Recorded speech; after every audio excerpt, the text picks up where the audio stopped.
Qu'est-ce qu'un mari a le droit de faire à une épouse désobéissante? Le soir où j'ai refusé de remettre mes économies à Jonas, il a ouvert le tiroir du buffet. Il a sorti le carnet de compte du foyer, celui où il notait chaque centime entrant et sortant de notre maison.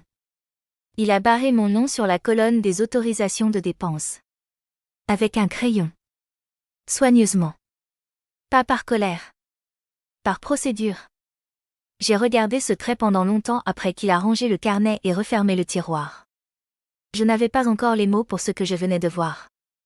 Je n'avais pas non plus les mots pour ce que j'avais fait, mettre de côté, pendant 3 ans, de petites sommes prélevées sur l'argent des courses, glissées dans une enveloppe rangée derrière les bocaux de poire Williams dans la réserve.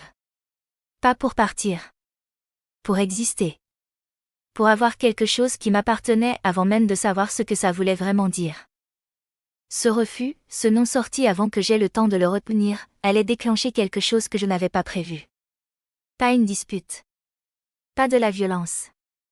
Quelque chose de beaucoup plus organisé que ça. Ce que les maris ménonites sont autorisés à faire aux épouses désobéissantes, je l'ai appris par couche, sur 8 ans, dans l'ordre exact où on me l'a appliqué. Et à la fin de ces 8 ans, j'avais compris ceci, ce n'était pas Jonas qui avait inventé ce qu'il avait le droit de faire. C'était une liste. Ancienne. Transmise. Connue de tous. Sauf de moi. Avant de vous donner cette liste, laissez-moi me présenter. Je m'appelle Myriam, et c'est Myriam, la Ménonite, la chaîne où ce que la communauté appelait « discipline conjugale » se dit enfin par son vrai nom.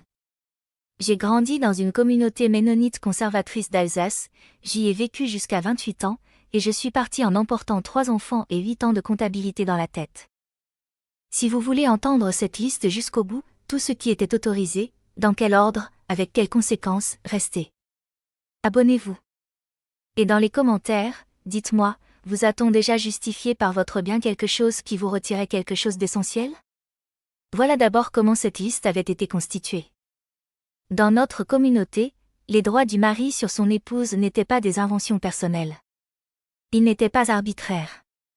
Ils étaient théologiques, ce qui est encore plus difficile à contester, parce qu'on ne plaide pas contre un verset de la même façon qu'on plaide contre un homme. 2 textes revenaient comme des fondations. Première épître à Timothée, chapitre 2, verset 12, Bible second, je ne permets pas à la femme d'enseigner, ni de prendre de l'autorité sur l'homme. Et Éphésiens 5, verset 23, le mari est le chef de la femme, comme Christ est le chef de l'Église. Ces versets n'étaient pas débattus. Ils n'étaient pas mis en contexte historique. Ils étaient administrés, comme des faits permanents auxquels on ajoute une pratique quotidienne. Le chef a des droits. Ce n'était pas une question. C'était la prémisse.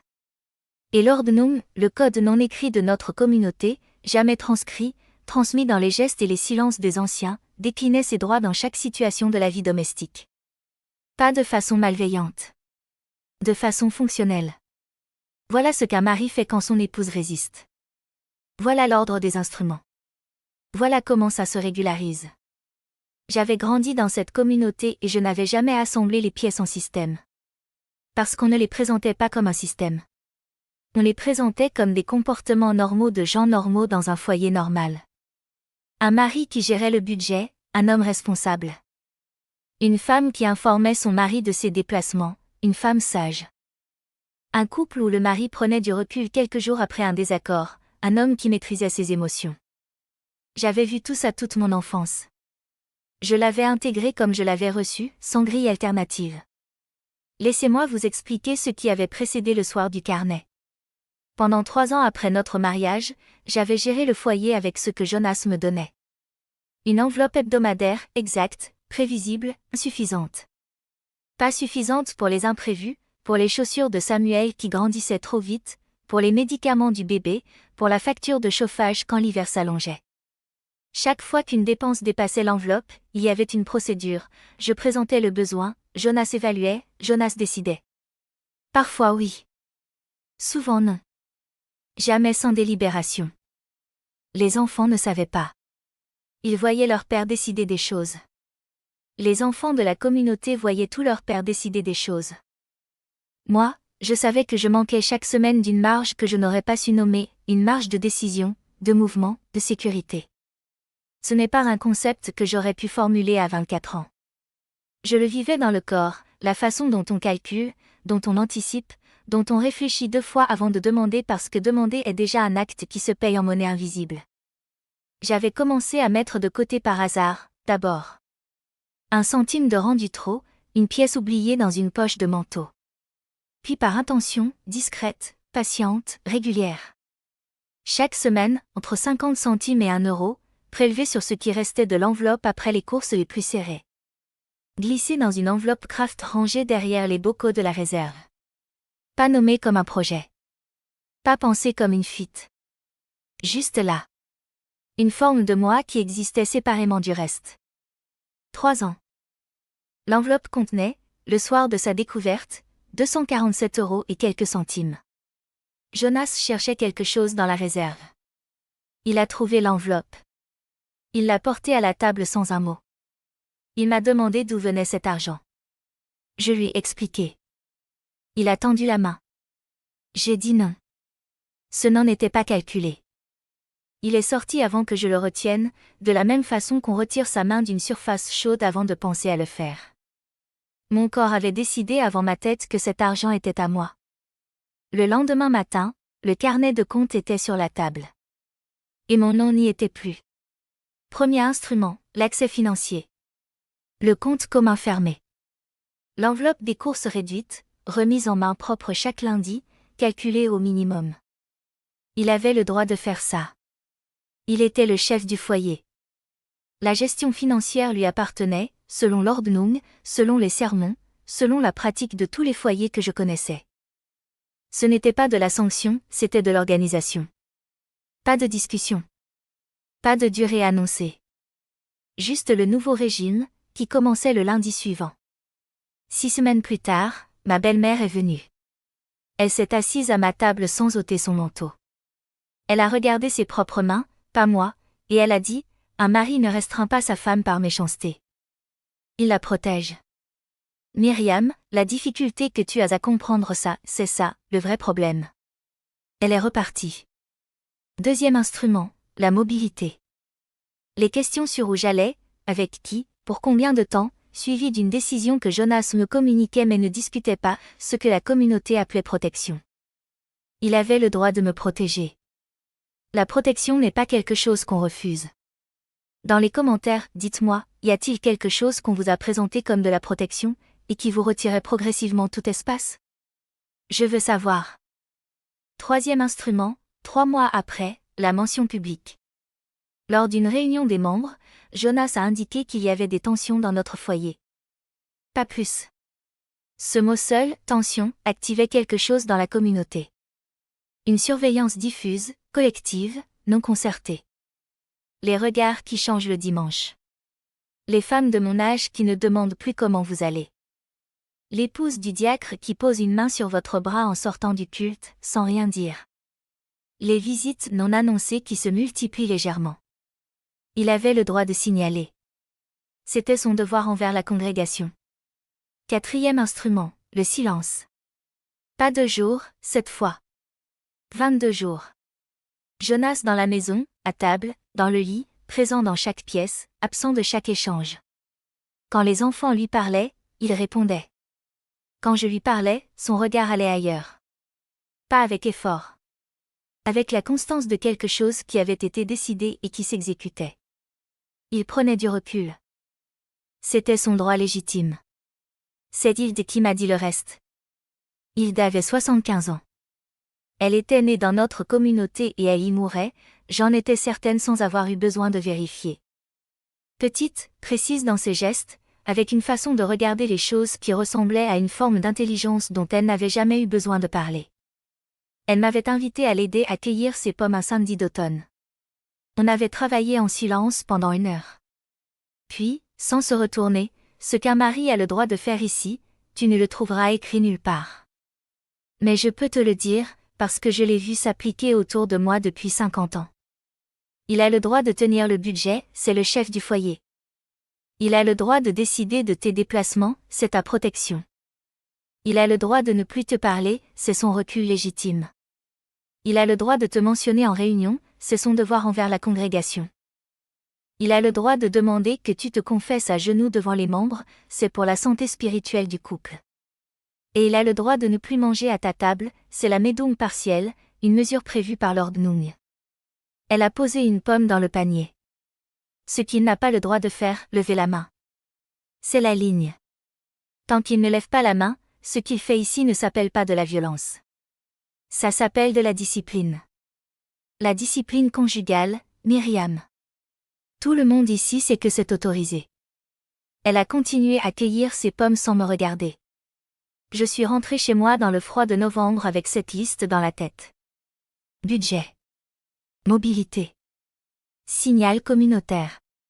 Silence. Confession publique. Médoum partiel. 6 instruments. Dans un ordre précis. En escalade progressive. Chacun avec son nom propre. Chacun autorisé. Pour la première fois, j'avais la carte complète du territoire où je vivais depuis 5 ans. Je voudrais vous dire qu'avec cette carte, j'ai su quoi faire. Ce n'est pas ce qui s'est passé. Ce qui s'est passé, c'est que comprendre la liste m'a d'abord enfoncé. Parce qu'il existe une forme de violence particulière à apprendre que ce qui vous arrive est autorisé. Pas toléré, autorisé. Ça retire la plainte. On ne se plaint pas de l'ordre des choses. On y existe ou on en sort.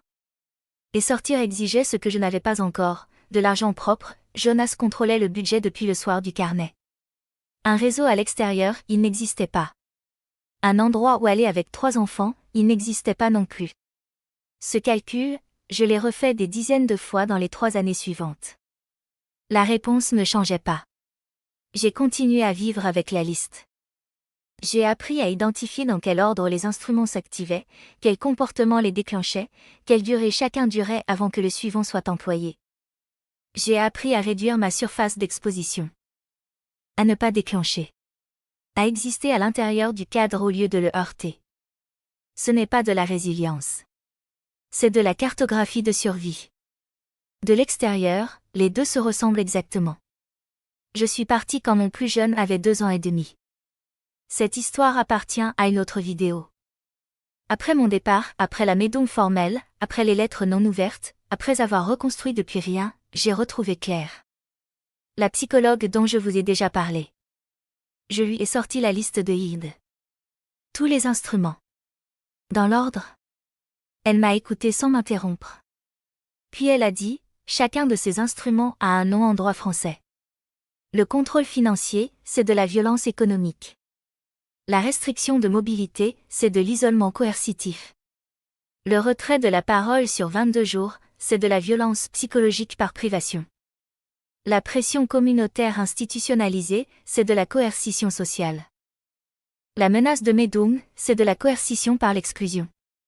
Ces comportements, ensemble, sont reconnus par la loi française comme constitutifs de violence conjugale. Autorisés par votre communauté. Illégaux en dehors. La violence institutionnelle. Ce que Lord Nung appelait discipline. Ce que la belle-mère appelait protection. Ce que Hilda appelait les droits du mari. Ce que la communauté entière reconnaissait comme l'ordre normal des choses. La violence institutionnelle fonctionne parce qu'elle se présente comme de l'organisation. Pas comme de la brutalité, comme de la structure. Le carnet barré, de la gestion. L'accès limité aux sorties, de la vigilance. 22 jours de silence, du recul. La mention devant les membres, du devoir. Chaque instrument, pris isolément, porte un nom qui l'autorise. Ensemble, ils forment ce que la loi reconnaît comme de la violence, et que la communauté reconnaît comme de la discipline. La violence institutionnelle a besoin de la communauté pour fonctionner. Ce n'est pas le silence de Jonas qui était l'instrument principal. Ce n'est pas le carnet de compte.